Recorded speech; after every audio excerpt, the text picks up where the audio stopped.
Hello বন্ধুরা, good evening. Welcome back to our channel Puja Partha creation. আশা করছি তোমরা সবাই ভালো আছো, সুস্থ আছো। আমরাও বেশ ভালো আছি, সুস্থ আছি। তো এখন ঘড়ির সময় প্রায় 3:30। তো আমরা খাওয়া দাওয়া করে বেরিয়ে পড়েছি আর একদমই বাড়ির পথে রওনা হয়ে গিয়েছি। তো মাঝেই পড়ছে বক্রেশ্বর ড্যাম নীল নির্জন। তো সেখানে আমরা চলে এসেছি নীল নির্জনে। তো চলো, এই প্রথমবার কিন্তু আমি জায়গাটায় এলাম। আমি খুব কাছেই থাকি কিন্তু আসতে পারিনি, তো আজকে আসা হয়েছে। তো চলো তোমাদেরকে একটু আমি জায়গাটা ঘুরে দেখিয়ে দিই আর আমার সঙ্গে তোমরা দেখতে থাকো। আর কেমন লাগছে অবশ্যই তোমরা কমেন্টে আমাকে জানিও। তো চলো বন্ধুরা।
তো বন্ধুরা অনেকক্ষণ ঘোরাঘুরি করার পর খিদে পেয়ে গেছিলো। তো এখানে একটা ঝালমুড়ি কাকু এসেছিলো, ঝালমুড়ি বানিয়ে দিচ্ছিল। তো আমি ঝালমুড়ি খাইনি, আমি সব কলাইগুলো দিয়ে একটা মশলা বানাতে বলেছিলাম, সেটাই খেয়েছিলাম।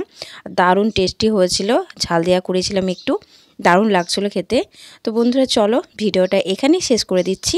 তোমাদের কেমন লেগেছে কমেন্টে জানিও। টাটা।